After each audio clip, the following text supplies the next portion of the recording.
Have you ever been told that something like diabetes is just something you have to live with as you get older? Maybe you've even felt like your health is slipping out of your control and there's nothing you can do about it. Well, today I want to share a story that might just change the way you think about that. This is the story of Margaret, a 70-year-old woman who not only took control of her type 2 diabetes, but reversed it naturally. And the best part? She did it without any fancy medications or extreme measures, just simple, practical changes that anyone can make. In this video, we're going to dive into Margaret's journey and uncover the steps she took to turn her health around. Whether you're dealing with diabetes yourself or just looking for ways to feel better and live healthier, Margaret's story is packed with lessons that can inspire and guide you. So, let's get started. Hi everyone, I'm Margaret, and just a few years ago, I was diagnosed with type 2 diabetes. At first, I felt overwhelmed. My doctor told me I'd likely be on medication for the rest of my life, and that scared me. But instead of resigning myself to that fate, I decided to take action. Today, I'm proud to say that my blood sugar levels are normal, and I'm no longer taking any diabetes medication. It wasn't easy, but it was worth it. Let me walk you through how I did it. The first thing I did was take a hard look at my diet. I realized that a lot of what I was eating, processed foods, sugary snacks, and refined carbs, was making my blood sugar spike and crash. So I decided to make a change. I cut out those foods and started focusing on whole, nutrient-dense options instead. For breakfast, I swapped sugary cereals for oatmeal topped with berries and a sprinkle of nuts. For lunch, I'd have a big salad with grilled chicken or salmon. And for dinner, I'd make stir-fries packed with colorful vegetables and lean protein. I also started snacking on things like raw veggies with hummus or a handful of almonds, instead of reaching for cookies or chips. The key was to focus on foods that were low on the glycemic index, meaning they wouldn't cause my blood sugar to spike. It took some getting used to, but after a few weeks, I started to notice a difference. My energy levels were more stable, and I didn't feel those mid-afternoon crashes anymore. One of my favorite meals now is a big bowl of roasted vegetables with quinoa and a piece of grilled fish. It's simple, delicious, and keeps my blood sugar steady. I also learned the importance of portion control. Instead of eating 3 big meals a day, I started eating smaller, more frequent meals to keep my blood sugar levels stable throughout the day. The second big change I made was incorporating regular exercise into my routine. I'll be honest, I wasn't exactly a fitness fanatic before my diagnosis, but I knew that moving my body was crucial for managing my diabetes. So I started small. At first, I just walked around my neighborhood for 10 minutes a day. It wasn't much, but it was a start. Over time, I built up to 30 minutes a day, and eventually I added in some light strength training with resistance bands. I also discovered yoga, which not only helped with my flexibility, but also reduced my stress levels. Exercise became a non-negotiable part of my day. Even on days when I didn't feel like it, I reminded myself how good I'd feel afterward. And you know what? It worked. My blood sugar levels started to improve, and I felt stronger and more energized than I had in years. Margaret's story is already so inspiring, isn't it? She took 2 simple but powerful steps, changing her diet and adding regular exercise, and started to see real results. But her journey doesn't stop there. In the next part of this video, we'll dive into how Margaret managed her stress, improved her sleep, and made other lifestyle changes that played a huge role in reversing her diabetes. So, if you're curious about how stress and sleep can impact your health, or if you're just looking for more practical tips to feel your best, stay tuned. Margaret's story is proof that small changes can lead to big results, and I can't wait to share more of her journey with you. In the first part of this video, we met Margaret, a 70-year-old who reversed her type 2 diabetes naturally by overhauling her diet and incorporating regular exercise. But as we'll see today, her journey didn't stop there. Margaret made a few other key changes that played a huge role in her success, changes that anyone can start making today. So, let's dive into the next steps she took to transform her health. One of the biggest surprises on my journey was realizing how much stress was affecting my health. I never really thought about it before, but when I started paying attention, I noticed that my blood sugar levels would spike whenever I felt stressed or anxious. That's when I knew I needed to find ways to manage my stress better. I started with yoga. I'd never done it before, but I quickly fell in love with it. The combination of gentle movement, deep breathing, and mindfulness helped me feel calmer and more centered. Even just 10 minutes a day made a difference. I also started practicing meditation. At first it felt a little strange sitting quietly and focusing on my breath, but over time it became a cherished part of my day. I'd sit for 5 to 10 minutes, close my eyes, and just breathe. It helped me let go of the little worries that used to weigh me down. Another thing that helped me manage stress was spending time in nature.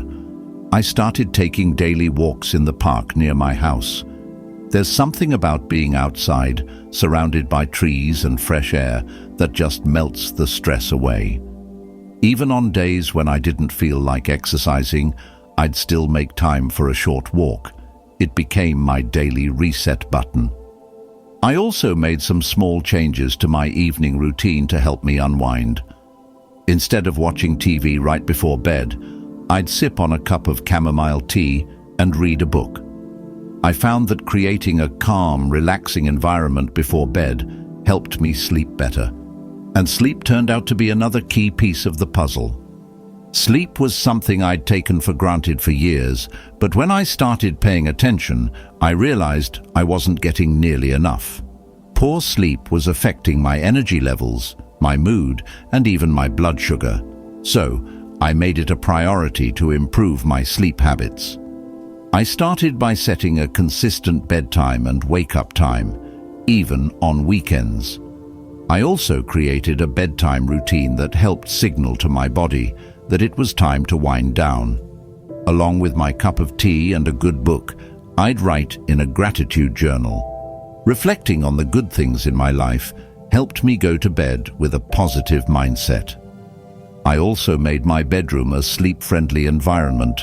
I invested in blackout curtains to keep the room dark, used a white noise machine to block out distractions, and made sure my mattress and pillows were comfortable.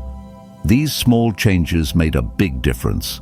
Within a few weeks, I was sleeping more soundly and waking up feeling refreshed. Margaret's story is such a great reminder that health isn't just about diet and exercise.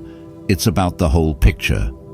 By managing her stress and improving her sleep, she was able to support her body in ways that made her other efforts even more effective. But there's still more to her story. In the next part of this video, we'll explore how Margaret stayed motivated, built a support system, and made her new habits stick for the long term. These are the kinds of strategies that can help anyone, whether you're dealing with diabetes or just looking to feel your best. So, stay tuned. Margaret's journey is proof that it's never too late to take control of your health, and I can't wait to share the final steps she took to make her transformation last. In the first 2 parts of this video, we followed Margaret's incredible journey of reversing her type 2 diabetes naturally. She transformed her diet, started exercising regularly, managed her stress, and improved her sleep. But as we'll see today, Margaret's success wasn't just about what she did. It was also about how she stayed motivated, built a support system, and made her new habits stick for the long term. These final steps are what truly made her transformation last, and they're lessons we can all learn from. So let's dive in. One of the things that kept me going was setting small, achievable goals. When I first started, the idea of reversing my diabetes felt overwhelming. But instead of focusing on the big picture, I broke it down into smaller steps. For example, my first goal was just to walk for 10 minutes a day. Once I mastered that, I moved on to the next goal, like adding more vegetables to my meals. Celebrating those small wins was so important. Every time I reached a goal, I'd reward myself with something I enjoyed, like a new book or a relaxing bath. It kept me motivated and reminded me that I was making progress, even when it felt slow. Another key to my success was building a support system. I realized early on that I couldn't do this alone, so I reached out to friends and family who encouraged me and held me accountable. I also joined a local diabetes support group, where I met people who were on the same journey. Having people to share my struggles and successes with made all the difference. On days when I felt like giving up, they reminded me why I started, and on days when I reached a milestone, they celebrated with me. It's amazing how much easier it is to stay on track when you have people cheering you on. I also involved my family in my journey. My granddaughter, Lily, loves to cook, so we started experimenting with healthy recipes together. It became a fun way to bond, and it helped me stay committed to eating well. Plus, it's been wonderful to see her develop healthy habits at such a young age. Another tool that helped me stay on track was journaling. Every day, I'd write down what I ate, how much I exercised, and how I was feeling. It helped me see patterns and understand what was working and what wasn't. I also used my journal to reflect on my progress. On tough days, I'd look back at how far I'd come, and it gave me the motivation to keep going. Journaling became a way to hold myself accountable and stay focused on my goals. Finally, I learned to be patient with myself. Reversing diabetes wasn't something that happened overnight. There were ups and downs along the way, and that's okay. What mattered was that I kept going, even when it was hard. I also reminded myself that this wasn't just about diabetes. It was about living a healthier, happier life. Every positive change I made, no matter how small, was a step toward that goal. And over time, those steps added up to something truly transformative. Margaret's story is such a powerful reminder that it's never too late to take control of your health. By making small, consistent changes, and by staying motivated, building a support system, and being patient with herself, she was able to reverse her diabetes and transform her life. If there's one thing I hope you take away from Margaret's journey, it's this: you have the power to make positive changes, no matter your age or circumstances. Start small, celebrate your progress, and don't be afraid to ask for help along the way. If you found Margaret's story inspiring, I'd love to hear from you in the comments. What changes are you making to improve your health? Or if you're just starting out, what's one small step you can take today? Let's support each other on this journey to better health. And if you enjoyed this video, please give it a thumbs up and share it with someone who might find it helpful. Don't forget to subscribe to the channel for more inspiring stories and practical tips to help you live your best life at any age. Here's to your health, happiness, and longevity. Remember, small changes can lead to big results. Thank you for watching, and I'll see you in the next video.